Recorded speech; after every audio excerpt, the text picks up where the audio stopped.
श्री कृष्ण श्री कृष्ण श्री कृष्ण श्री कृष्ण। गुरुर्ब्रह्मा गुरुर्विष्णु गुरुर्देवो महेश्वरः गुरु साक्षात् परं ब्रह्म तस्मै श्री गुरवे नमः। तस्मै श्री गुरवे नमः।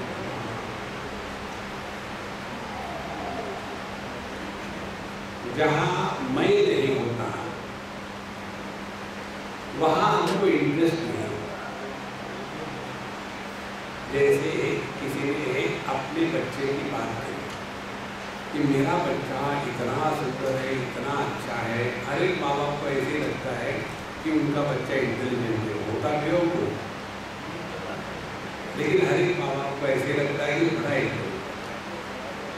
अब वो बच्चा जब उसकी कहानियाँ एक माँ सुना रही है तो दूसरे को उस पर इंटरेस्ट नहीं आता, क्योंकि उस बच्चे के साथ मैं नहीं जुड़ा है। बच्चा तो बच्चा ही है। तो जहां मैं नहीं वहां इंटरेस्ट नहीं, वहां दुनिया नहीं, वहां समस्या नहीं, वहां केवल आनंद ही आनंद। जैसे गहरी नींद में मैं नहीं होता। एक बार एक पति पत्नी मेरे पास आए। नॉर्मली वो झगड़ा लेकर के आते हैं। तो पत्नी ने कहा कि स्वामी जी वो बहुत जोर से खर्राटे मारते हैं, तो आप इनको समझेंगे। उन्होंने कहा प्रभु क्या आपको कहना है? बोले मैं तो कभी खर्राटे मारता नहीं। हमने कहा तुमको क्या कहना है बताओ। बोले ये मारते हैं जी। हमने कहा देखो ये जो कह रहे हैं ये सत्य है, तुम जो कह रही हो वो झूठ है। तो जो खर्राटे मारने वाला है वो सोता नहीं। कोई व्यक्ति जागृत अवस्था में खर्राटे मार सकता है और गहरी नींद में हम ना तो पति होते हैं, ना तो पत्नी होते हैं, ना तो भाई होते हैं, ना तो बहन होते हैं। तुमको आता नहीं क्या कैमरे से फोटो निकालना? घंटा लगा रहे हो, 25 ले लो और बाकी डिलीट कर डालो। तो यदि हम तो ऐसा कहें कि ये खर्राटे मारते हैं, दूसरे का मैं नहीं मारता, तो वो सत्य है। क्योंकि गहरी नींद में हम नोबडी होते हैं। We have nobody। और इसीलिए वहां संसार नहीं, केवल आनंद ही आनंद। लेकिन दुनिया में जो हमको रहना है तो मैं के साथ ही तो रहना पड़ेगा। अब सवाल ये है कि जिस मैं को लेकर के हम जीते हैं वो मैं है कौन? उसके बारे में कभी इन्होंने सोचा है? जब मैं कहता हूँ कि मैं बूढ़ा हूँ तो मैं का अर्थ हो गया शरीर। जब मैं कहता हूँ कि मैं पति हूँ या मैं कहता हूँ कि मैं भूखा हूँ तो हो गया प्राणमय कोश। जब मैं कहता हूँ कि मैं दुखी हूँ तो हो गया मन। जब मैं कहता हूँ कि I am a self made man तो मैं का हो गया विज्ञानमय कोश। और जब मैं कहता हूँ आई एम तो पापा हैप्पी गो लकी तो मैं का अर्थ हो गया आनंदमय कोश। यही थोड़ी उठते हैं। फिर मैं पति हूँ, मैं पत्नी हूँ, मैं भाई हूँ, मैं बहन हूँ, मैं सास हूँ, मैं बहू हूँ, मैं अस्थमा हूँ। आपको मालूम है ना सांस और अस्थमा में जो सांस होती है वो सांस, और जो ग्रैंड सांस होती है उसको अस्थमा ज़्यादा ही तकलीफ होती है। तो हम है कौन? अंदर में एक थोड़ी है, अंदर में तो क्राउड है। यही एक समस्या हम सबके जीवन कि हम कौन है। और जब ये समस्या का हम निदान नहीं निकालते तो जो स्थिति अर्जुन की हो गई थी 5000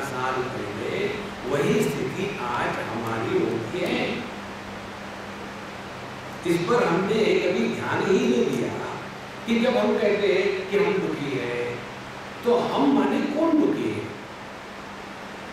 तो पता चलेगा पति दुखी है। आदमी दुखी नहीं होता, पति सुखी नहीं होता। और ये पति का जन्म कब होता है? पति का जन्म होता है जब हमारा स्थूल देह के साथ तादात्म्य हो गया, उसके बाद पति का जन्म होता है। देखो, इसीलिए पति पत्नी जब सोते हैं ना, तो पति नींद ना आती हुए भी नाटक कर रहा कि मैं सो गया, क्योंकि वो पति होने से परेशान हो गया। देखो संतो, ये जो समस्या है, इस समस्या का निदान करना यही व्यावहारिक गीता है। गीता को हमने पुस्तक में रख करके उसकी पूजा नहीं करनी है। उसकी जो विचार है, वो जो तत्व है, वो जब पहले पुस्तक से हट करके मस्तक में जाए, फिर मस्तक में से हट करके हृदय में उतर आए। जब हृदय में गीता का तत्व उतर आता है, तब हाथों से बहने लग जाता है सेवा और प्रेम के रूप से।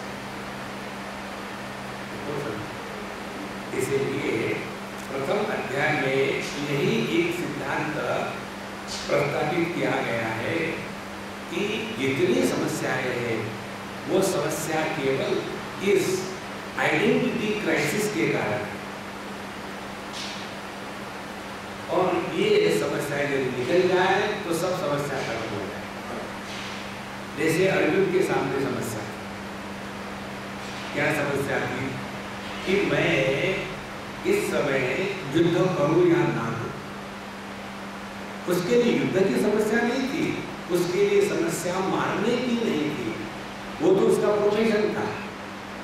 उसकी समस्या थी कि मैं अपने दादा को, मैं अपने गुरु को कैसे मारूं। अब सवाल ये आता है, जैसे अभी साहब ने कहा कि किसी को फांसी की सजा देनी है। अब फांसी की सजा देने वाले कौन है? आप आदमी है कि पोजीशन है? एक हमारे मित्र, बम्बई की बात है, हमेशा मस्त रहते हैं हमारे साथ। 2-3 दिन से मैं देख रहा था, उनका जरा मुंह उखड़ा उखड़ा हुआ था। हमने कहा यार उनको क्या हो गया, डायबिटीज खराब है क्या? बोले नहीं स्वामी जी, मैं इस समस्या में हूँ, मुझे मेरा ये पर्टिकुलर बिजनेस था गवर्नमेंट की पॉलिसी के कारण बंद करना पड़ा। अब कम से कम 30-40 बच्चे जो मेरे साथ काम करते थे, वो नौकरी से मुझे निकालने पड़ा। अब मुझे ये दुख हो रहा है कि वो बेचारे कहाँ जाएंगे, अब उनको क्या खाना पाना मिलेगा। इसीलिए मैं दुखी हूँ। तो मैं बहुत जोर से हंसा, वो जो हंस क्यों रहे हैं? हमने कहा एक कथा आती है, उस कथा का तात्पर्य तुमको बताता। तुमको ऐसे लग रहा है कि तुम उनको खाना दे रहे हो। देखो महाराज, तुम्हारी औकात क्या है? देने वाला ऊपर बैठा, निमित्त मात्र भव सर्वेसाची। जब हमको ये लगता है ना कि हमने किसी का भला किया, वहीं से संसार शुरू हो जाता है। देखो ये सास बहू का जो चक्कर है ना, वो यही से शुरू हो जाता है। मेरा लड़का देखो स्वामी जी, शादी के पहले ना हमेशा मम्मी मम्मी मम्मी करता था, जब से शादी हो गई है बस बीवी के पीछे जाता है। अरे जब जवान में उसको बीवी मिल गई तो बुढ़ाऊ आ गया, कौन जाएगा? सीधी बात है। लेकिन ये माताएं समझती नहीं। तो क्या उस बच्चे को सिद्ध करना पड़ेगा अपने माँ के सामने कि माँ मैं तुमसे प्रेम करता हूँ? यदि किसी बच्चे को सिद्ध करना पड़ेगा कि मैं माँ तुमसे प्रेम करता हूँ, तो वो माँ माँ नहीं है। उसको तो बेचारे को ये सिद्ध करना पड़ता है, उस बेवकूफ पत्नी के सामने सिद्ध करना पड़ेगा कि मैं तुमसे प्रेम करता हूँ। उसके साथ उसको रहना है जिंदगी भर। देखो तो झगड़ा किस बात का है? मैं का, बेटा मेरा है। जब तक इस मैं का निर्णय हम ठीक से नहीं करते तब तक के व्यवहार में गीता नहीं आ सकती। देखो अब अर्जुन के सामने जो समस्या थी कि दादा गुरु को कैसे मानो। अब युद्ध के मैदान में आप कौन हो, किसी के दादा गुरु पोते और शिष्य हो, या युद्ध के मैदान में आप एक योद्धा हो। देखो जितनी समस्या है ना, केवल यही एक समस्या है। जैसे एक पुत्र ने एक पिता ने अपने पुत्र को मदद करना, ये तो स्वाभाविक है, ये धर्म के अनुसार है। पिता यदि पुत्र को मदद नहीं करेगा तो कौन करेगा? ठीक। दूसरी बात, पिता कौन है? पिता है मिनिस्टर। बहुत बढ़िया। अब मिनिस्टर की शक्ति, अधिकार और पिता का कर्तव्य, दोनों की बन गई साबूदाने की खिचड़ी। और फिर मिनिस्टर अपने लड़के को नालायक होते हुए भी मदद करता है। यही से तो अपना भारत देश महान तो महाराज। तो हुआ क्या है? यही हुआ है कि कंफ्यूजन है कि मैं कौन हूं। यदि मैं पिता हूं तो पिता में क्या ये कर्तव्य, ये अधिकार है कि इतना बड़ा सैंक्शन दे दे? पिता में कहाँ सैंक्शन देने की शक्ति है? मिनिस्टर में। तो मिनिस्टर यदि देश के लिए काम करेगा तो उसके द्वारा ऐसी गड़बड़ नहीं होगी। लेकिन यही गड़बड़ हो जाती है कि जो मदद करने वाला है वो है पिता और जो अधिकार है वो है मिनिस्टर। हमारे सबके जीवन की यही एकमात्र समस्या। इसीलिए इस समस्या से हमको अब कैसे हटना है? तो जब व्यक्ति कंफ्यूज हो जाता है इस प्रकार से, जैसे अर्जुन हुआ था, तो अर्जुन का क्या, जब आदमी कंफ्यूज होता है तो जस्टिफाई करने लग जाता है। और जस्टिफिकेशन कैसा होता है? पहले अध्याय की बात में आपको बता। अर्जुन कंफ्यूज हो गया, स्वयं कहता है कि भ्रमतीव च मे मनः, मेरा मन भटक रहा है, मुझे कुछ समझ में नहीं आ रहा है कि मैं क्या करूं या क्या ना। ऐसी स्थिति होने के बाद निर्णय नहीं लेना चाहिए, लेकिन फिर भी वो निर्णय ले रहा है। एतान्न हन्तुम् इच्छामि घ्नतोऽपि मधुसूदन, मैं इनको मारना नहीं चाहता, भले वो मुझे मार दे। आप ध्यान से सुनो, ये जितने भी लायर होते हैं, लायर माने लॉयर, मेरी अंग्रेजी जरा करती है, जितने भी लायर होते हैं, हमने किसी को हायर किया कि देखो जी हमने एक कत्ल किया है, लेकिन हमको मरना नहीं, लटकाना नहीं, ठीक है, इससे पहले चावल दे दो। अब ये लायर क्या करेगा? पहले ही डिसीजन ले लिया है, my client is innocent, decision पहले ले लिया, उसके बाद विचारधारा शुरू हो गई। तो जो व्यक्ति डिसीजन लेने के बाद विचार करता है, क्या वो अपने डिसीजन को डिनाई करेगा या सपोर्ट करेगा? देखो होना क्या चाहिए, पहले विचार करे फिर डिसीजन ले ले। लेकिन जो अज्ञानी होते, वो हमें फंसे हैं, वो पहले डिसीजन लेते हैं, बाद में विचार करते हैं। इसी के कारण व्यक्ति के जीवन में दुराग्रह आ जाता है। पहले डिसीजन, ये तो बेवकूफ है, इसको कुछ नहीं आता, डिसीजन ले लिया, अरे पहले विचार तो करो, कैसे संभव है ये? तो अर्जुन ने यही गलती करी जो हम सब करते हैं, पहले डिसीजन ले लिया कि मैं युद्ध नहीं करूंगा, और उसके बाद फिर उसने भगवान के सामने प्रवचन देना शुरू कर दिया। क्योंकि भगवान को क्या मालूम धर्मशास्त्र क्या है?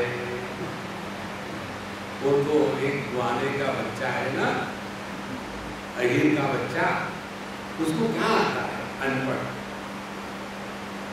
और जब धर्म का उपदेश करना शुरू कर दिया, धीरे धीरे अपने ही विचारों में वो ऐसा फंस गया कि वो ऐसी स्थिति पर पहुंच गया, ओ गॉड, अच्छा हुआ कि हमको समझ में आ गया कि हम युद्ध नहीं कर रहे।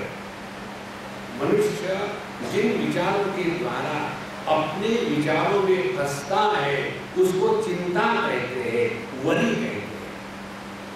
और जब व्यक्ति अपने विचारों के द्वारा अपने ही विचारों के जंजाल से मुक्त हो जाता है तब उसको चिंतन कहते हैं। अब हम क्या करते हैं नॉर्मली, वरी, और हम सोचते हैं वी आर थिंकिंग। तो हमारे यूपी बिहार के लोग कोई भी वरी नहीं करते। कारण मालूम है क्या है? यूपी और बिहार में वो को वो कहते हैं। तो in UP and Bihar there is nobody who is worried because everybody is worried. So a worried person cannot have the worry. तो जब हम वरी में फंसे हैं तो ऐसा व्यक्ति अपना ही दुश्मन बन जाता है। फिर डिप्रेशन में जाएंगे, फ्रस्ट्रेशन में जाएंगे। इसीलिए ये अत्यंत आवश्यक है कि हम अपने विचारों को स्पष्ट करें। अच्छा, विचारों को स्पष्ट करने के लिए करना क्या चाहिए? अब दूसरी बात समझ लो, व्यवहार की बात। दूसरी बात ये है, जब किसी के यहाँ कुछ हादसा हो गया, कुछ अच्छा बुरा हो, तो हम पहुंच जाते हैं वहां, और वहां पहुंचने के बाद फिर हम क्या करते हैं? पूरा शास्त्रों का ज्ञान उसके सामने रखते हैं। देखो ये तो नहीं होना चाहिए था, अब लेकिन हो गया है, अब इसको तो कोई बचा नहीं सकता ना। अब तो तुम्हारी उसके प्रति प्रेम यही है कि तुम अब इन बच्चों की देखभाल ठीक करो, और now you are doing one, माँ भी हो, बाप भी हो। तो अगला सोचता है, अरे गुप्ता जी इतना इंटेलिजेंट जो हो, मुझे पता ही नहीं ऐसा है ना, हम पढ़ लेते हैं गीता, उपनिषद, ब्रह्मसूत्र, हाँ ये सब पढ़ लेते हैं। तो दूसरे की जब समस्या होती है तो हमारे सामने सब प्रकार का ज्ञान उपलब्ध है, और वही समस्या जब अपने जीवन में आती है तो सब ज्ञान इवापोरेट होके चले जाते। हमने शायद पिछले बार आपको बताया होगा इस सिद्धांत को बताने के लिए। एक बार हमको ले गए थे हमारे एक मित्र, उनके दोस्त के पास, जिनको हार्ट अटैक आया। तो जब हम गए उनके पास तो हमने कहा भाई कांग्रेचुलेशन। तो हार्ट अटैक आने के बाद कोई कांग्रेचुलेशन तो देता नहीं। हमने कहा कांग्रेचुलेशन, और उनको लगा क्यों? हमने कहा देखो तुमको हार्ट है इसीलिए तो हार्ट अटैक आया ना, बहुत बढ़िया। उनको बड़ा अटपटा लगा, अच्छा भी नहीं लगा। हम तो टाइम पास कर रहे थे। 2-3 महीने के बाद वो हमको मिलने आए। उन दिनों में हमको माइग्रेन होता था आधा सर, बहुत जबरदस्त, और हम अपने बिस्तर पर तड़प रहे। वो आए, हमें कहा देखो मैं आई एम नॉट वेल, आधे 2 घंटे के बाद आते जाओ। बोले नहीं था, मैं नहीं था। जब यार मैं मर रहा हूँ मेरे सर दर्द से, स्वामी जी उन्हें चले आपको सर है इसीलिए तो सर दर्द है, तो कहाँ से हो? फिर मैंने उसको कहा देखो मजाक का समय नहीं है, जाओ यहाँ से। बोले मैं नहीं जाऊँगा। उस समय जब आए थे मेरे हार्ट को देख करके, याद है आपने क्या कहा? हमने कहा तुमको समझ में आता है, हार्ट तुम्हारा था, सर मेरा था। समस्या तो यही है महाराज, अन्य के लिए फिलॉसफी हमारे पास प्लेनिटी उपलब्ध है, लेकिन जब अपने जीवन की समस्या आती है तो सब ज्ञान भूल जाते हैं। केवल हम प्रार्थना करते हैं तेजस्विनावधीतमस्तु, जो हमने अध्ययन किया है वो समय पर हमको उपलब्ध होवे, लेकिन वो कभी उपलब्ध नहीं होता। यही बात भगवान श्री कृष्ण ने अर्जुन के सामने बताया। कैसे? जब अर्जुन रो रहा था तो रोते हुए व्यक्ति को, जो डिप्रेस है, डिजेक्टेड है, उसके साथ पुचकार के बात करने से कुछ नहीं होना। एक हमारे दोस्त क्रिसमस के दिनों में पी करके गटर में पड़े, तो हमने जब उनको देखा तो उनके साथ ऐसी बात करेंगे क्या कि देखो गुप्ता जी, आप किस खानदान के हो, इतने अच्छे घर के हो, आपको ये शोभा नहीं देगा। उसको कुछ समझ में आएगा? उसको फिर यदि मदद कर रही तो कैसी मदद करेंगे? उसके नेकटाई से उसको बाहर खींचेंगे। नेकटाई का पर्पस केवल इतना ही होता है, जो पी के गिरते हैं उनको उठाने की, अन्यथा उस नेकटाई का कुछ भी पर्पस नहीं। आप ना तो उससे अपना चेहरा पोछ सकते हो, ना तो नाक साफ कर सकते हो, जहाँ कड़क होता है कि नाक कट जाए, तो केवल इसीलिए पी के गिरते उसे उठा। तो इस प्रकार से हमने जाकर के उनको यदि मदद करनी है तो मदद यही होगी कि हम जाकर के उनको एक चाटा लगाए कस के, और जब उनको समझ में नहीं आएगा तो उठा करके टैक्सी में डाल के घर पहुंचा। इसी प्रकार से ये मोह की मदिरा से मत्ता हुआ जो अर्जुन था, उसको समझाने के लिए समझदारी की बात काम में नहीं आती, तो भगवान ने उसको सीधी सीधी गाली देना शुरू कर दिया। क्लैप्यमास्मदम पार्थ न एतत्त्वैवपद्यते क्षुद्रं हृदय दौर्बल्यं त्यक्त्वोऽनिष्टपरन्तप। हमारे भगवान श्री कृष्ण ब्रज की भूमि में बड़े हुए हैं। ब्रज की भूमि की सुंदरता ये है, वहाँ की गालियाँ खाने के लिए सी, और वो गाली ऐसी छोटी मोटी नहीं देते, यू फूड, ये कोई गाली हुई है, उनके गाली में से पूरा खानदान आ जाता है, और बचपन से गाली खा खा करके खिला खिला करके उसमें वो बड़े एक्सपर्ट हो गए थे, पर इसीलिए वो पुरानी आदत आ गई और भगवान ने अर्जुन को सीधी सीधी गाली दी, हे नपुंसक। अब ध्यान से सुनना, युद्ध के मैदान में किसी एक योद्धा को नपुंसक कहे, इससे बढ़कर के क्या अपमान हो सकता है? और भगवान के कहने का तात्पर्य उन्होंने क्या कहा? अज्ञातवास में जब पांडवों को रहना था तब अर्जुन ने दुल्हनला का रूप लेकर के, क्योंकि उसको शाप मिला था कि तुम 1 साल के लिए नपुंसक हो जाओगे और तुम जब चाहो तब ये नपुंसकत्व को एक्टिवेट कर सकते। तो अर्जुन ने उस समय ये नपुंसकत्व एक्टिवेट कर दिया था और उत्तरा को उसने भरतनाट्यम और सारे गमों पदनिसा सिखाया था, नृत्य सिखाया था। तो भगवान कहते हैं कि अर्जुन, अब वो तुम्हारा जो नपुंसकत्व का रोल था वो अभी भी जारी है क्या? अरे तुम युद्ध के मैदान में। और किस प्रकार से जब अर्जुन को कहा तो अर्जुन को नेचुरली झटका तो लगेगा ही। जो व्यक्ति मोह में पड़ा है उसको जब तक एक झटका नहीं दो तब तक के वो बाहर नहीं निकलता। और ऐसा करने के पश्चात फिर भगवान ने अर्जुन को द्वितीय अध्याय में बहुत सुंदर और प्रैक्टिकल और मेथोडिकल और व्यावहारिक उपदेश किया है। ध्यान से सुनना, व्यवहार में भगवद गीता को लाने का तात्पर्य है समत्वम योग उच्यते। हमारे जीवन का जो रोग है वो है ममता। इस ममता के रोग से छुटकारा पाने के लिए जो दवाई है उस दवाई का नाम है समता, समत्वम योग।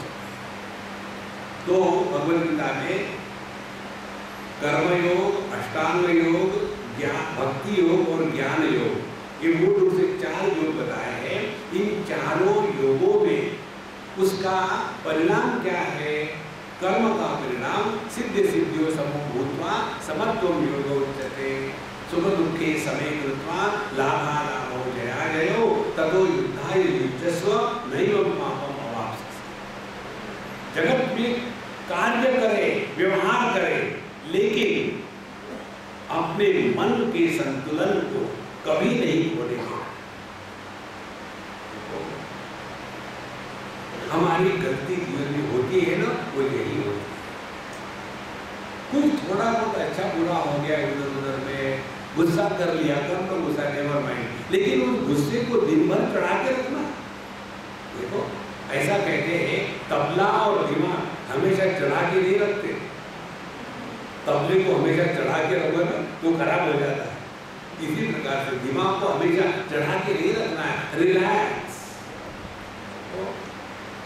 और इसीलिए पहले तो अर्जुन ने भगवान से जो बात सुनी अध्यात्म के दृष्टि से, व्यावहारिक दृष्टि से, वो थी केवल कॉमन सेंस। हम आपको एक सिंपल टेक्निक बताते हैं अध्यात्म की। आध्यात्मिक जीवन माने लिविंग इन कॉमन सेंस। कोई खास नहीं होता अध्यात्म। देखो कॉमन सेंस क्या है, दो चार बात बताया भगवान श्री कृष्ण के अनुसार। पहली बात, हम जो रोते हैं कि वो मर जाएगा, तो कौन नहीं मर रहा दुनिया में? सबको मरना है, हम भी उसके पीछे लाइन में खड़े हैं। तो जो वस्तु जैसी है उसको वैसा आदर से स्वीकार करो, तो आपने भगवत गीता समझ ली। हमारी समस्या क्या है, हम चाहते हैं देखो लोगों के हस्बैंड कितने अच्छे होते, मेरा पता नहीं ऐसा क्यों है। ये हमेशा ऐसा ही होगा। हस्बैंड नाम की वस्तु अच्छी कभी नहीं होती। अच्छे हस्बैंड यह काल्पनिक पात्र है, ये वास्तविक नहीं है। यदि वो अच्छे होते तो शादी काहे को करते? तो कॉमन सेंस यही है, जो जैसा है उसको वैसा स्वीकार करो। लेकिन हमारी पूरी प्रयत्न है, समस्या है वो यही है, हम अन्य को सुधारने का प्रयत्न करते हैं, हम अन्य को खुश करने का प्रयत्न करते हैं, हम अन्य के दुख का निवारण का प्रयत्न करते हैं। ये तीनों बातें हमको दुखी बनाती हैं। देखो किसी को भी खुश करने का प्रयत्न मत करना। भगवान आपको खुश कर सकेगा? जहां भगवान फेल हो गए वहां हम सक्सेसफुल हो गए। किसी को खुश करने का प्रयत्न मत करना। दूसरी बात, किसी को दुखी करने की आवश्यकता नहीं। कारण क्या है? Everybody self sufficient. तीसरी बात, किसी को दुख से दूर हटाने की आवश्यकता नहीं। कारण क्या है? कारण है हम सभी डेमोक्रेटिक फोरम में रहने वाले हैं, इसीलिए हर एक को दुखी होने का अधिकार है। हो जाओ दुखी। Instead of that, we struggle for wrong things। और इसीलिए जीवन में दुख आते हैं। तो यही कॉमन सेंस है, जो जैसा है उसको स्वीकार करो। नहीं अच्छा लगता तो निकल जाओ। देखो सिंपल बात है, समझो मुझे ये सामने की किरण, इसने मुझे कहा स्वामी जी मुझे आप अच्छे नहीं लगते, तो I can deal this thing in 2 ways। एक क्या होगा, मैं उसको खुश करने का प्रयत्न करूंगा जो असंभव है। दूसरा क्या है, Swami ji I don't like you, it's your problem not my problem, I relax. देखो संतो, तब जाकर के हमारा ध्यान अपने तरफ आ रहा है। बिल्कुल सिंपल बात है, कोई उसके लिए भगवान का नाम लो, राम राम करके सर खाओ, कोई जरूरत नहीं। Just common sense. दूसरी बात, भगवान कहते हैं मात्रा स्पर्शास्तु कौन्तेय शीतोष्ण सुख दुःखदा आगमा अपायिना अनित्याः तान् प्रतीक्षस्व भाव। हे अर्जुन, कोई भी अनुभव ले लो, जो अनुभव इंद्रिय और मन के माध्यम से लिया जाता है, वो सभी के सभी अनुभव, चाहे सुख देने वाले हो या दुख देने वाले हो, कोई भी अनुभव काल में प्रारंभ होता है, थोड़े समय तक रहता है, बाद में समाप्त हो जाता है। इसीलिए वो टेम्पररी होता है। टेम्पररी अनुभूतियों को लेकर के परमानेंट टू द मिजरेबल होना, इससे बड़ी बेवकूफी क्या होगी? Never justify you are being miserable, never justify.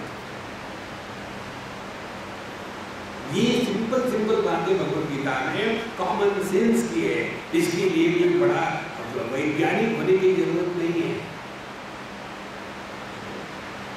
उसके पश्चात जब अर्जुन ने 2-3 बातें सुनी, एक बातें भगवान ने और भी बताई थी, देहिनोऽस्मिन् यथा देहे कौमारं यौवनं जरा तथा देहांतर प्राप्ति धीरस्तत्र न मुह्यते। अर्जुन जरा थोड़े अंदर झाँक के देखो तो हमने कितने देह बदले हैं आज तक। मेडिकल साइंस के अनुसार हर 7 साल में हमारे शरीर की सभी पेशियां 100% रिप्लेस हो जाती है। जैसे सांप होता है वो अपनी केंचुली छोड़ देता है ना 6 महीने में, हर साल में, इसी प्रकार से हमारे शरीर की जितनी भी पेशियां है वो हर 7 साल में 100% रिप्लेस हो जाती है। यदि हम 70 साल के हैं तो हमारी कितनी बॉडी हो गई? अभी तक 10 देह में बन गए।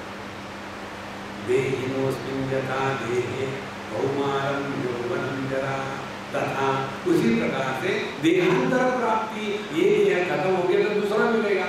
देखो हिंदू होने का फायदा ये है, ऐसे नहीं कि एक बार मरे को गाड़ दिया आपका आचार होगा। हाँ, मरने की कोई बात नहीं, अगले जन्म में देख लेंगे। देखो संतो, ये सब का तात्पर्य ये है दुखी होना छोड़ो, पर बाकी कुछ नहीं। भगवत गीता का अध्ययन करने के पश्चात दुखी होने का अधिकार हम खो बैठते हैं।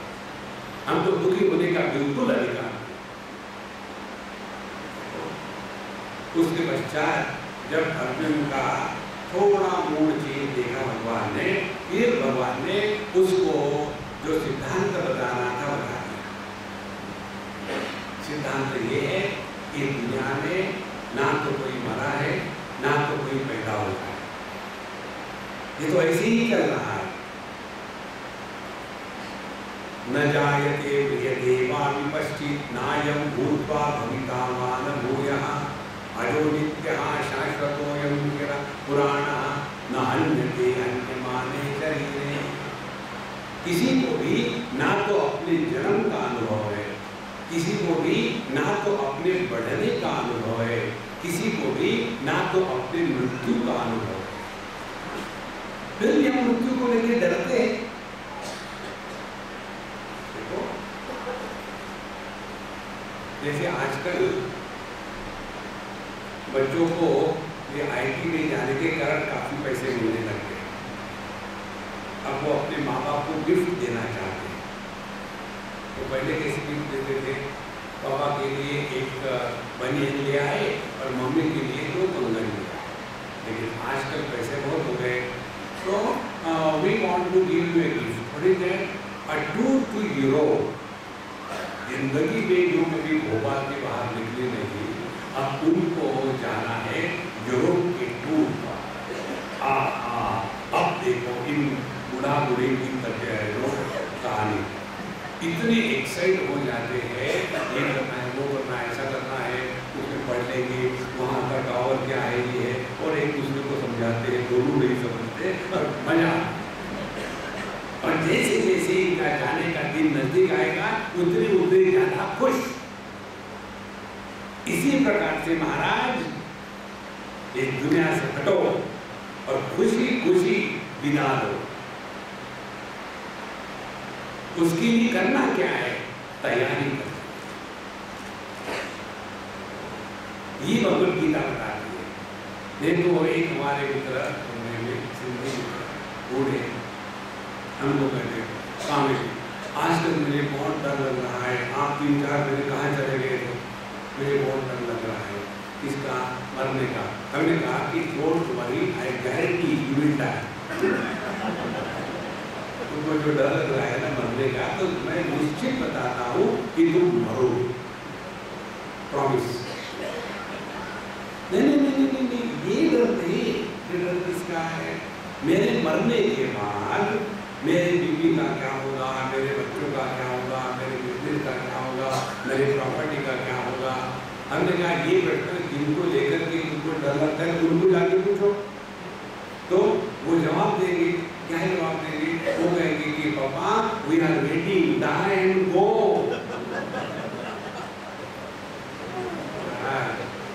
हमको ही लगता है कि हमारे जाने के बाद क्या होगा। After Nehru, in 1962 that time, उस समय टाइम्स ऑफ इंडिया में ये हमेशा हेडलाइन आती थी, आफ्टर नेहरू 100 में 90 बेईमान, दिल्ली मेरा भारत महान। समझे? We are not indispensable in this. यदि ये ज्ञान अपने जीवन में बना रहेगा तो आदमी को डिप्रेशन, फ्रस्ट्रेशन, एक्सपेक्टेशन कुछ भी नहीं, फिर जीवन का आनंद है।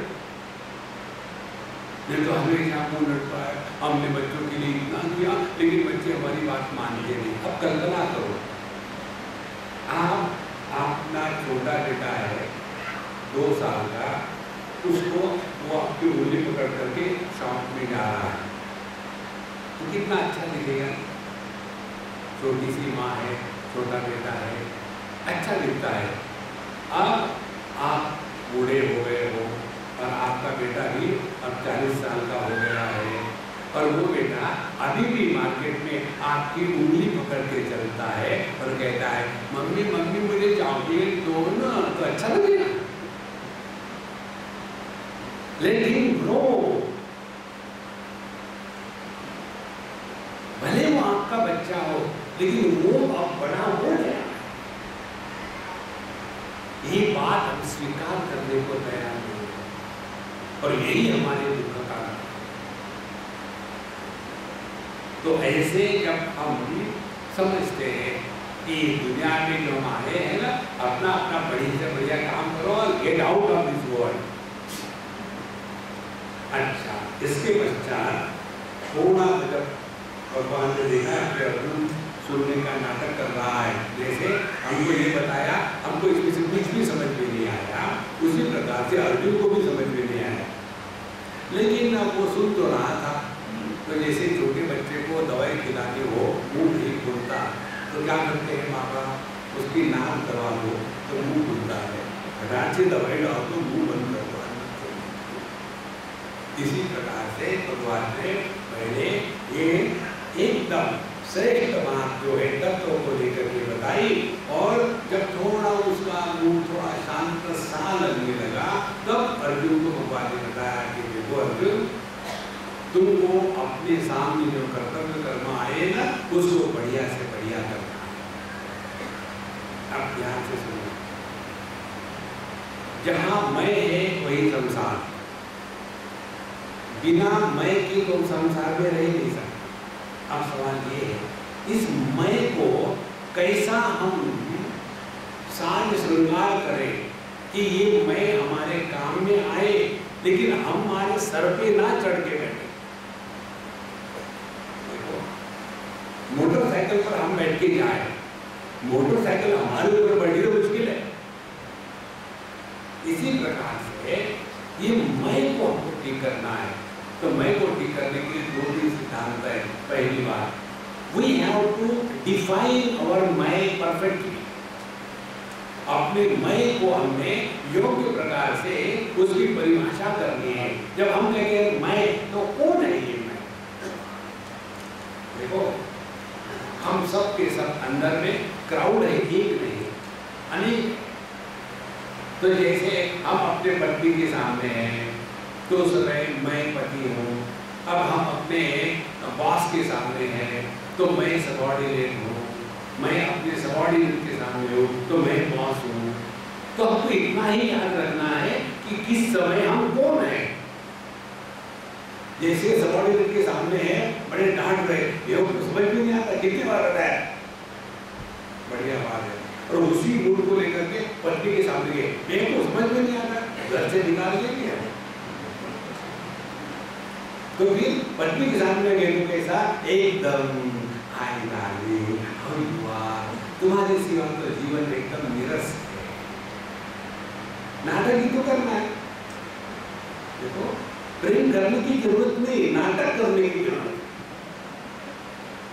हम सबको भिन्न भिन्न रोल प्ले करने पड़ते हैं।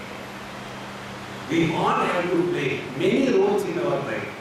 कभी पति है, पत्नी है, भाई है, बहन है, सास है, ससुर है, लेकिन हमको हमेशा एक ही जड़ के बैठा तो वो गलत है।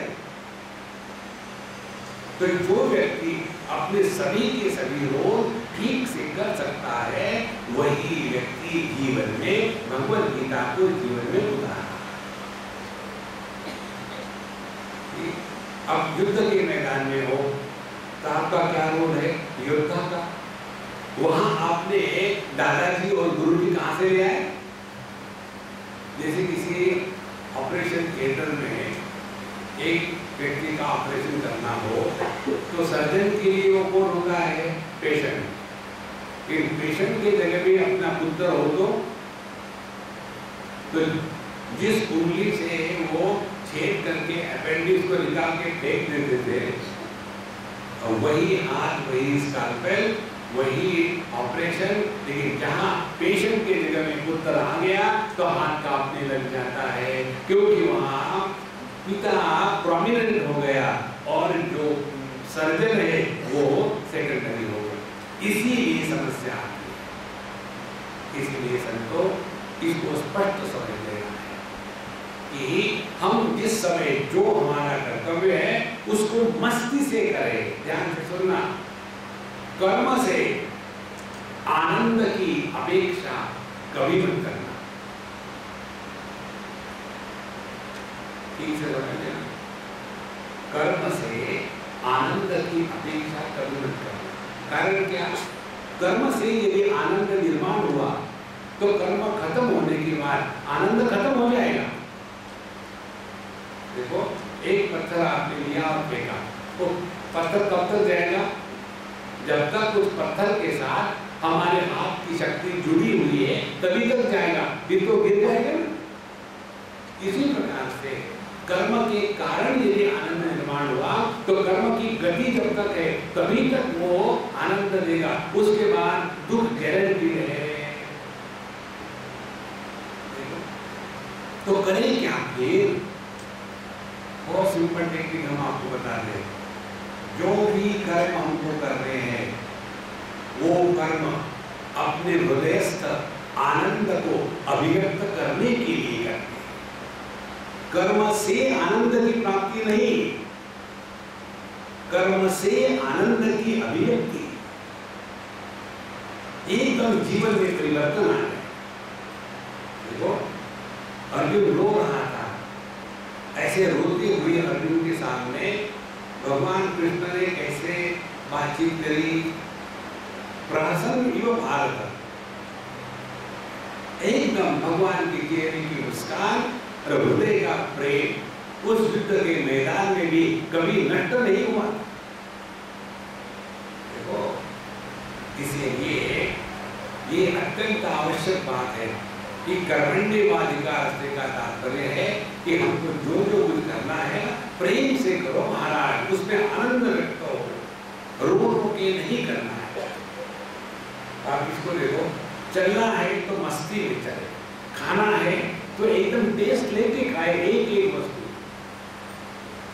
हम किसी के घर गए थे, खाने के लिए बैठे, हमने कहा मैं तुम्हारे इसमें नमक का मेरा नमक दे दो हमको, और आपने हमको हरी मिर्च दी, हरी मिर्च ले आओ।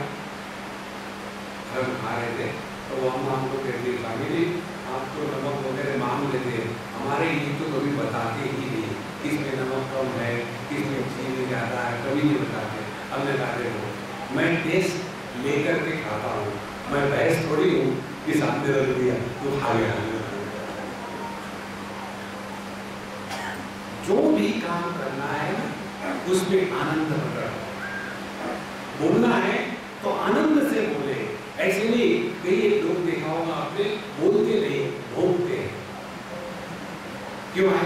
इसलिए है अब करे राम। ये जो अपना स्वभाव बन जाए, जब आप हल्के फुल्के लगने लग जाओगे ना, जीवन में आपको हर क्षण में आनंद ही आनंद।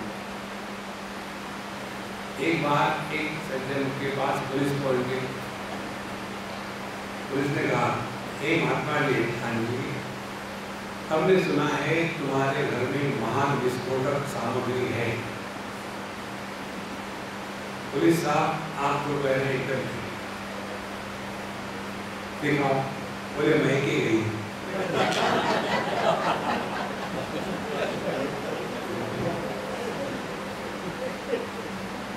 कितनी सहज बात है।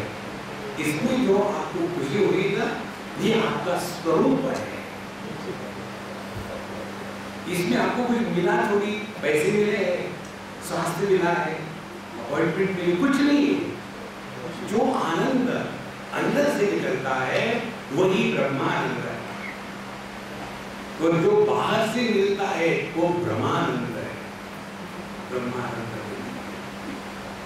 इसीलिए कर्मण्येवाधिकारस्ते का तात्पर्य है जो जो हमको करना है उसी में आनंद प्रकट होए।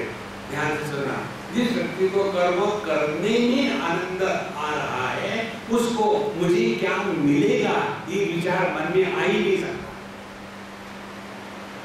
जैसे हम आपके साथ वार्तालाप कर रहे हैं, अब इस समय हमको यदि आनंद आ रहा हो तो लेक्चर होने के बाद आपको क्या हुआ, हो गया।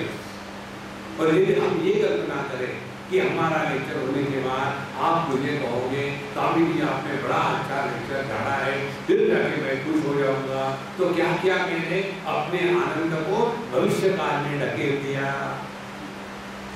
जो अपने जीवन के आनंद को भविष्य में ढकेलता है उसको भगवान भी कुछ नहीं कर सकते।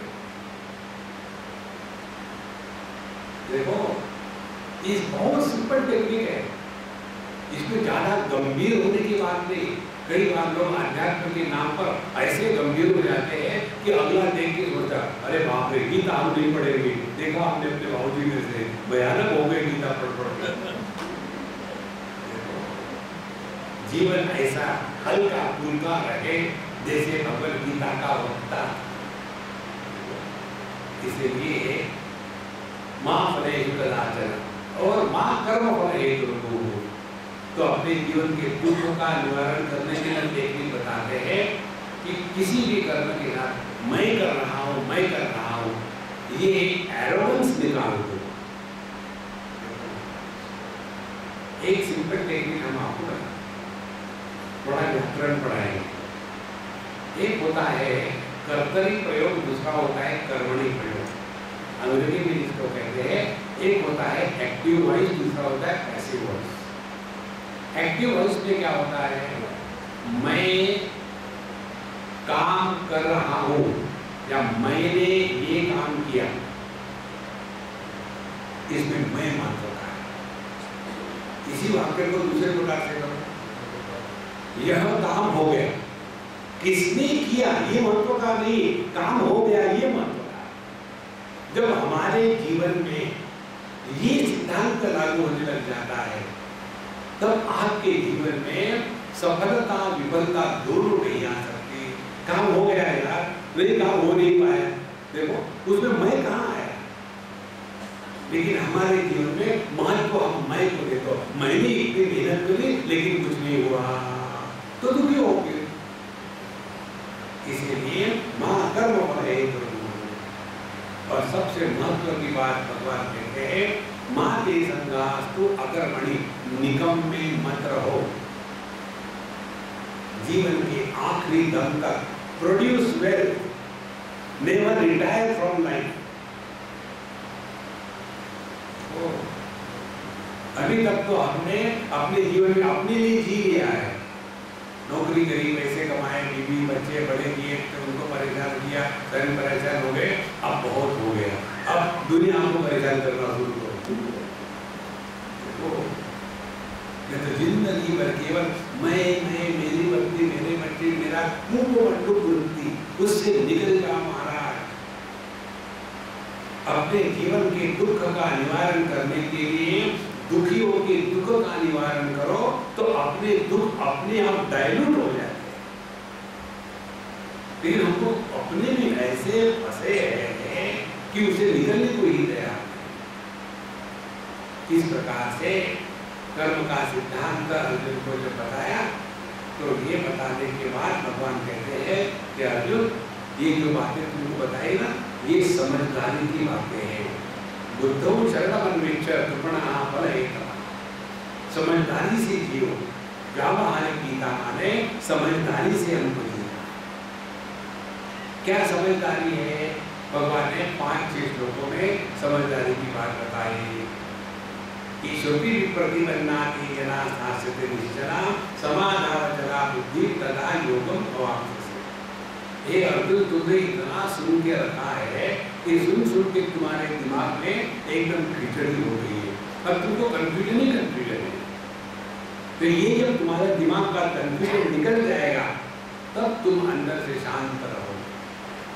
और शांत मेडिटेशन के लिए नहीं, 15 मिनट मेडिटेशन, बाद में फ्रस्ट्रेशन। ये तो मेडिटेशन भगवान का 24/7 है। Not doing meditation but living in meditation. तो जब भगवान ने ऐसी बात कही तो अर्जुन को लगा कि हे भगवान,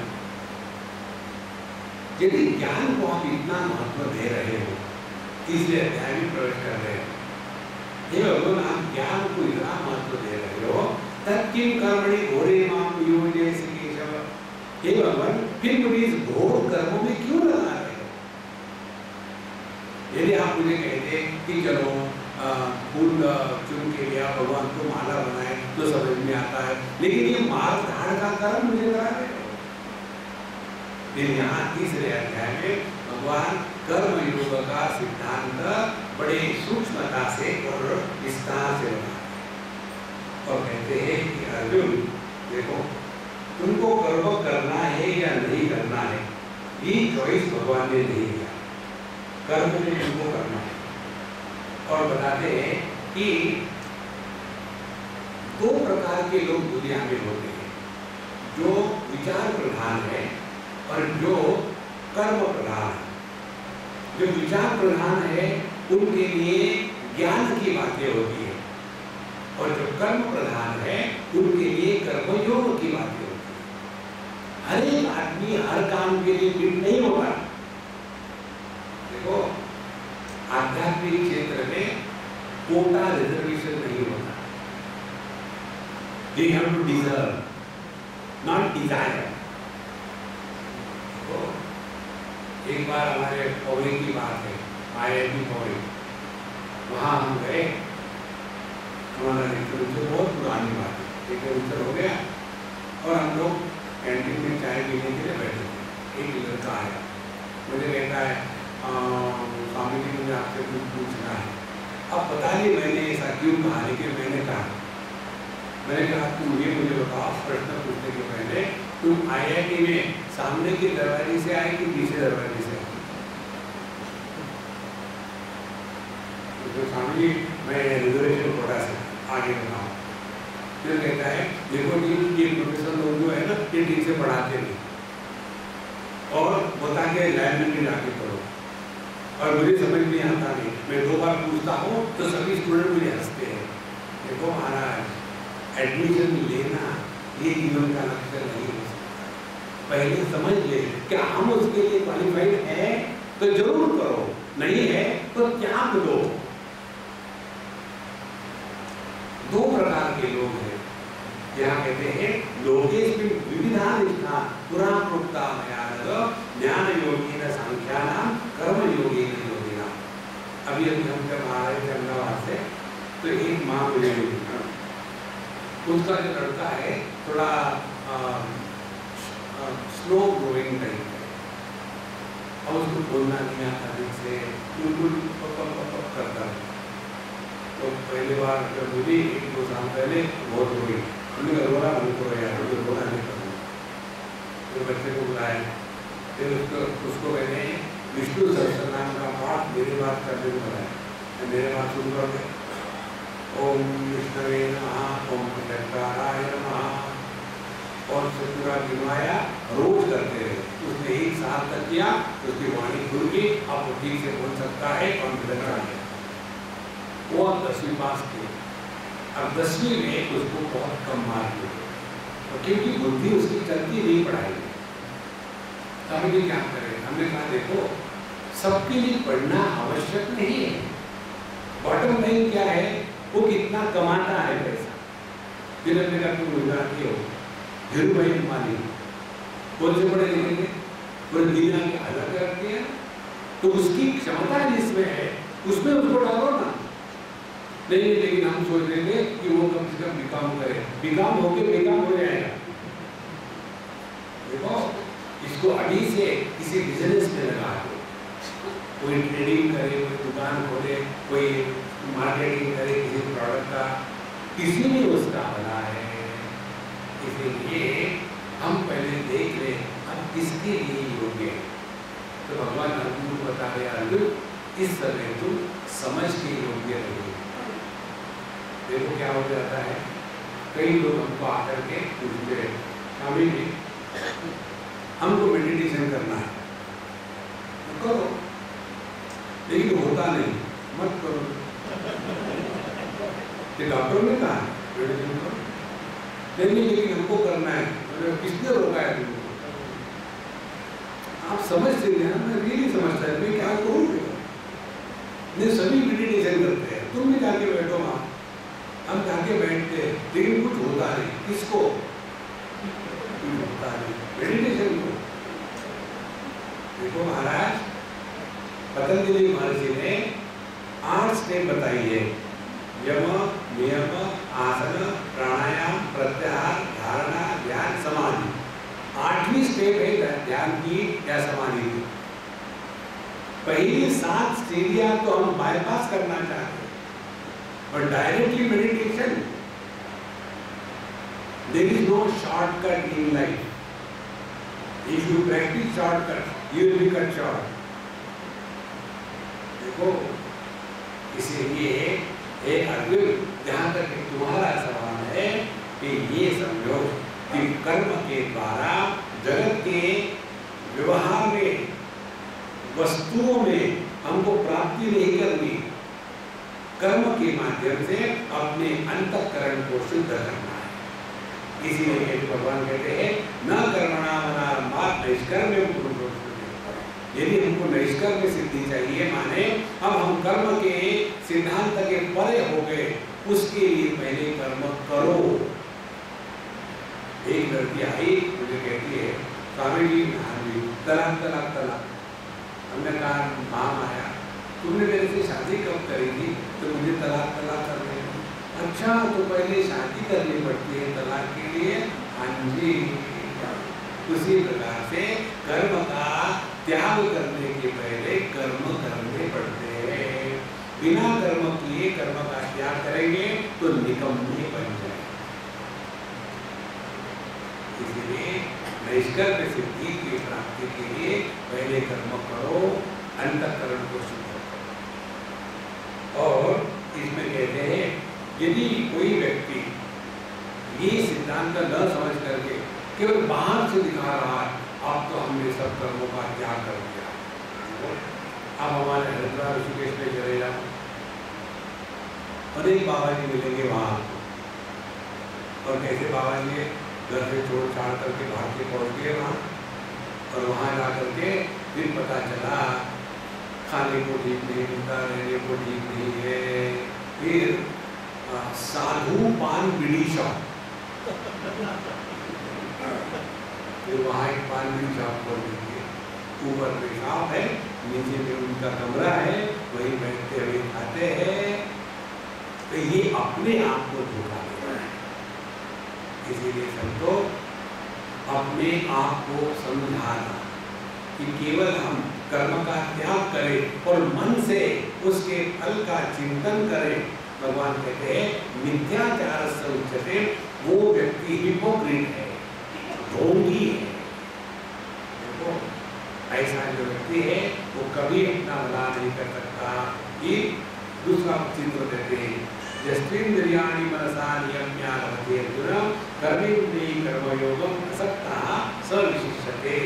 लेकिन जिसने कर्म करते समय कर्म के साथ कोई आसक्ति नहीं रखी, कर्म फल के साथ कोई चक्कर नहीं है, कर्म करने का दुराग्रह नहीं है और कर्तृत्वाभिमान का अभाव है, ऐसा व्यक्ति जब कर्म करता है तो उसके द्वारा कर्म फल की निष्पत्ति नहीं होती, अंतःकरण साफ हो जाता है और सबसे महत्व की बात टाइम पास हो जाता है।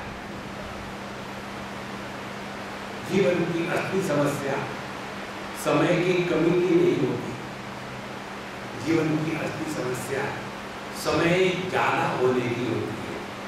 छोटे बच्चों को कभी देखा है डिप्रेशन में गए, उनको टाइम ही नहीं डिप्रेशन में जाने की, चाहे कुछ भी कर रहे हो। और हम बुढ़ाओ 24 घंटे जीना है, आज क्या करें, बहु कई दिनों से मिर्ची के पकौड़े नहीं खाए हो गए। जो व्यक्ति बिजी नहीं रहता वो केवल भोग में प्रवृत्त हो।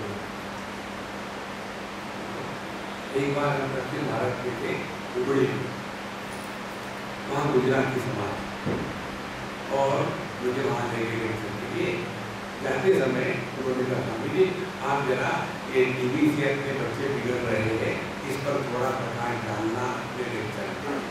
उन्होंने गलत जगह चाबी लगे, हम आ गए और हमने शुरू कर दिया कि आज हमारे देश की संस्कृति का सत्यानाश होने के कारण टीवी, जिसके साथ सभी के सभी बुढ़ाऊ चिपके हुए, हर एक घर की यही समस्या है। सीरियल सीरियल सीरियल सीरियल, ना भगवान का नाम है, ना पूजा है, ना संकीर्तन है, और इन बुढ़ाओं को कहो कि टीवी बंद करो, उनका चेहरा देखो कैसा होगा। बच्चे नहीं बिगड़े टीवी के कारण, ये बूढ़ी जनता बिगड़ी है। अब उन बच्चों के सामने आदर्श क्या है? वो तो वही देखते हैं कि दादा दादी नाना नानी 24 घंटे वो देखते रहते इंडियन बॉक्स। देखो फिर बड़े होकर वो क्या देखेंगे? आपने भी तो देखा था। देखो सर, तो अपने आप को जब ठीक से समझाएंगे कि अपने जीवन में कोई उच्च लक्ष्य होवे, भोग तो बहुत कर लिया है और वो सीरियल से निकलता गया, कुछ नहीं निकलता। इसीलिए कर्मेंद्रिय कर्मयोगम असक्तः स विशिष्यते, अपने आप को बिजी रखो महाराज 24/7, एक क्षण खाली। और हाँ बिजी रखते, हमेशा टीवी देखते, वो business produce well, keep yourself busy. उसके पश्चात भगवान अर्जुन को बताते हैं कि यज्ञ आचरति श्रेष्ठः तत्तदेवी तरोजनः स यत् प्रमाणं कुरुते लोकाः तदनुवर्तते। देखो अर्जुन, हम जो बड़े होते हैं ना, वो छोटों के सामने आदर्श होते हैं। ध्यान से सुनना, छोटे बच्चे जब खेलते हैं घरों में, घर तो उसमें डायलॉग राइटिंग करने वाला कोई नहीं होता, डायरेक्टर कोई नहीं होता। बच्चों की एक्टिंग परफेक्ट होती है। कारण क्या? रोज देखते हैं माँ बाप का झगड़ा,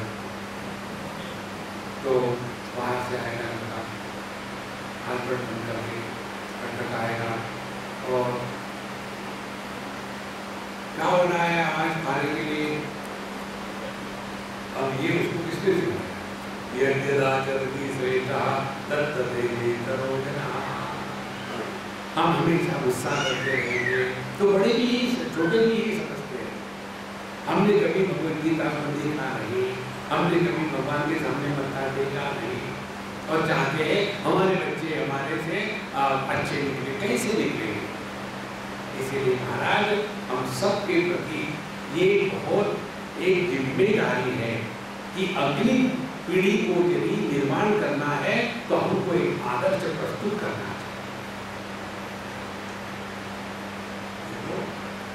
एक समय ऐसा था अपने देश में कि देशवासियों को आदर्श होते थे। महात्मा गांधी, बाल गंगाधर तिलक, भगत सिंह, झांसी की रानी आदर्श होते थे। अब आदर्श स्कैम हो गए। आदर से। और एक बार हमको हमारे फ्रेंड को दिल्ली में पुलिस ने पकड़ा, लाल लाइट क्रॉस किया, आगे कहता है आगे ना 200 रुपये बिना रिसिप्ट के, 500 रुपये रिसिप्ट के साथ। तो मैंने उसके तरफ देखा, उस समय नरसिम्हा राव जी थे अपने प्राइम मिनिस्टर। तो बोले बाबा जी मेरे तरफ क्या देख रहे हो, जिस देश का मिनिस्टर खाता है, प्राइम मिनिस्टर पैसे खाता है, मैं ही नहीं खाऊंगा।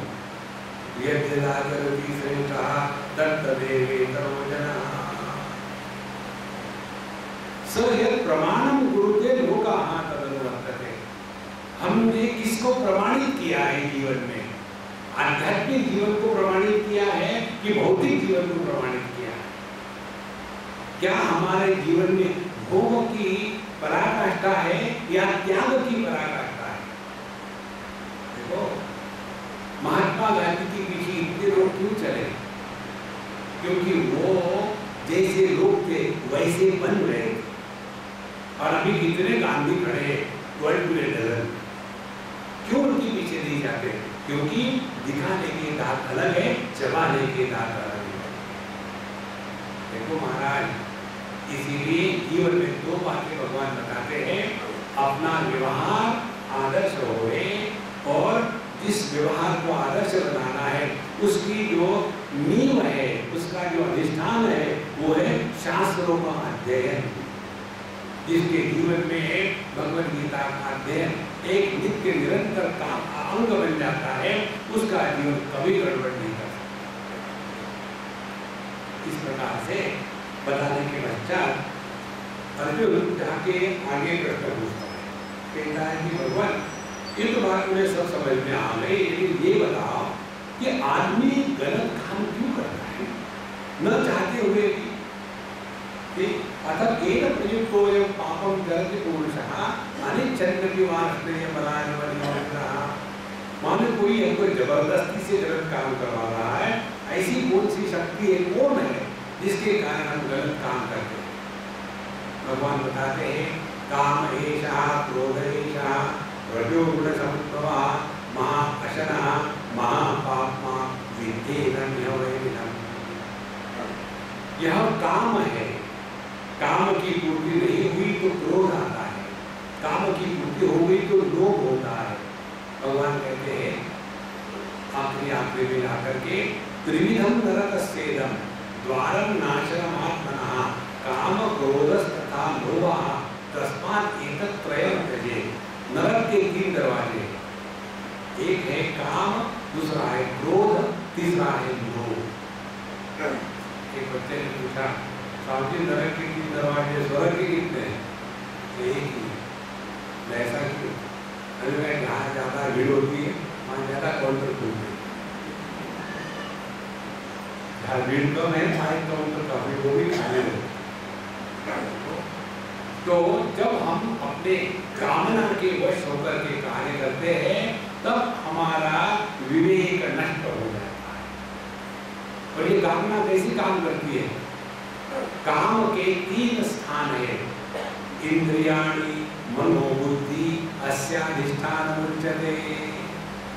पहले काम इंद्रियों को वश में कर लेता है, जब तक कि मुझे वो वस्तु नहीं मिलेगी मैं नहीं खाऊंगा। इंद्रियों के गुलाम हो गए, और इंद्रियों के गुलाम होने के पश्चात ये काम एकदम माइग्रेट करता है। अब मन को वश में करना है।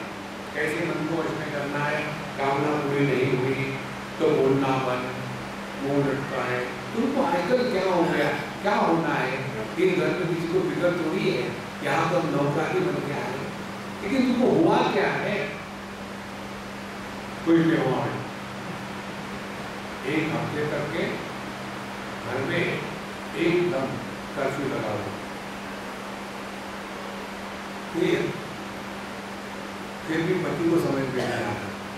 ये इनडायरेक्टली लोगों के यहाँ देखो दिवाली आनी होती है तो कैसे बड़ी बढ़िया गहरे मिलती है, हम तो बस वही पहले जा रहे हैं। पहले कामना इंद्रियों में थी, अब उसने मन में प्रवेश किया तो इमोशनल ब्लैकमेलिंग शुरू हो गया। अब मन को जीतने के बाद यही काम अब बुद्धि में प्रवेश करता है, और काम में बुद्धि में प्रवेश करने के बाद क्या हो जाता है, ध्यान से सुनना। कहाँ करप्शन नहीं है पूरे वर्ल्ड में? हमारे देश में है, तो क्या हुआ? अन्य तो करप्शन है। देखो, गलत विचारों को समर्थन देना यही कामना का अटैक बुद्धि पर होना है।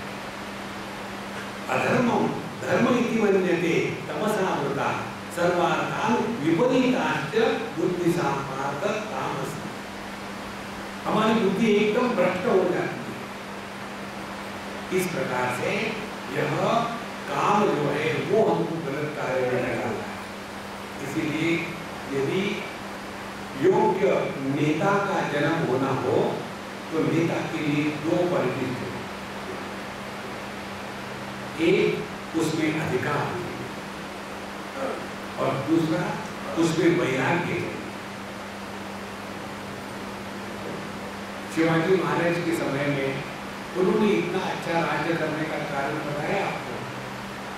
एक बार उनके गुरु महाराज हमेशा की तरह झोली लेके भिक्षा लेने गए और शिवाजी राजा देख रहे, मेरे राजा के गुरु होते हुए भी भिक्षा मांगते। उन्होंने एक चिट्ठी लिखा, मेरा संपूर्ण राज्य मैंने आपको दान किया, माने अभी मांगना बंद। अब वो गुरु महाराज ने चिट्ठी पढ़ी, रखी, फिर गए दूसरे जगह भी मांगी। फिर उन्होंने पूछा, जब मैंने आपको पूरा राज्य दे दिया, अब आप क्यों मांग रहे हो? अरे राज्य तुम्हारा है क्या? नहीं। फिर मैं मेरे राज्य में क्या करूँ? तुम बोलते हो फिर ये राज्य कैसे चलाओगे? बोले मैं तुमको मेरे राज्य का ट्रस्टी एम्प्लॉय करता हूँ। ध्यान से सुनना, शिवाजी महाराज ने हमेशा राज्य एक ट्रस्टी की दृष्टि से चलाया था। कभी भी उन्होंने अपने आप को मालिक नहीं समझा। देखो महाराज, इसीलिए उनके जीवन में स्वार्थ नहीं था। उनके मामा जी, उनके माँ के सगे भाई, उन्होंने जब गड़बड़ी करी और सिद्ध हुआ कि उन्होंने गलती करी है, तो सबके समान उनका बायां हाथ और दाहिनी टांग काट दी। हम तो हमारे देश पर कोई हमला करे टेररिस्ट, उसको भी कबाब खिलाने लग जाते। जब तक के हम इस दृष्टि से नहीं रहेंगे, तब तक के आदर्श नेता का जन्म नहीं। हमको इस दुनिया में ट्रस्टी के रूप में रहना है, मालिक के नहीं। मालिक तो ऊपर बैठा है, और जब हम ट्रस्टी के रूप में रहेंगे तब देखो अधिकार प्राप्त हुआ और उसके साथ वैराग्य, ये दोनों को साथ में लेके चलो तो अपना भी जीवन बढ़िया और संस्था का भी जीवन बढ़िया रहेगा। ये सब बताने के पश्चात भगवान कहते हैं, इस प्रकार से कामना या काम इंद्रिय मन बुद्धि में निवास करता है, तो करे क्या? इंद्रिय मन बुद्धि के परे चलेगा। यदि हम इंद्रिय मन बुद्धि इनके परे चले जाएंगे तो काम का प्रभाव हमारे जीवन में नहीं आएगा। इसीलिए कहते एवं बुद्धे परम बुद्ध्वा संस्तभ्यात्मानमात्मना जहि शत्रु महाबाहो काम रूपम सदा।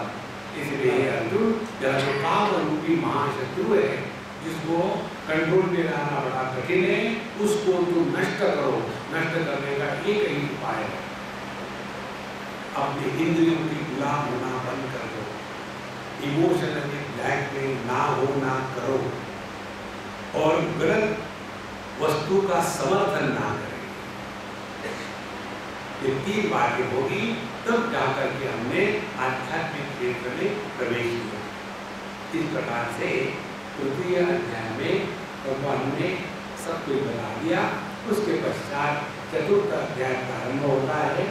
इस चतुर्थ अध्याय में हम विस्तार से हर एक श्लोक का अर्थ लेकर के क्या क्या सिद्धांत हमको अपने व्यवहार में लाने हैं, इस प्रकार से समझने का प्रयत्न करेंगे। इसलिए अभी हम केवल चतुर्थ अध्याय का प्रारंभ करते हैं और फिर उसका विस्तार कल से करेंगे। ओम श्री परमात्मने नमः। अथ चतुर्थोऽध्यायः। श्री भगवानुवाच इमं विवस्वते योगं प्रोक्तवान् अनन्तरं विवस्वान्मनोविप्राः मनुऋक्ष्वा कवे ब्रवीत् एवं परम्परा प्राप्तम् इमं राजर्षयोः सकाले एह महता योगो भ्रष्टपरन्तप स एवायं मया तेभ्य योगप्रोक्तपुरातनः भक्तोऽसि मे सकाचेति रहस्यं एकमुत्तमम्। अब यहाँ भगवद गीता में जो सिद्धांत बताया है उसकी परंपरा बताते हैं। वो क्या परंपरा है, कैसे है, उसका तात्पर्य क्या, इसको हम कल से आगे देखेंगे। ओम पूर्णमदः पूर्णमिदं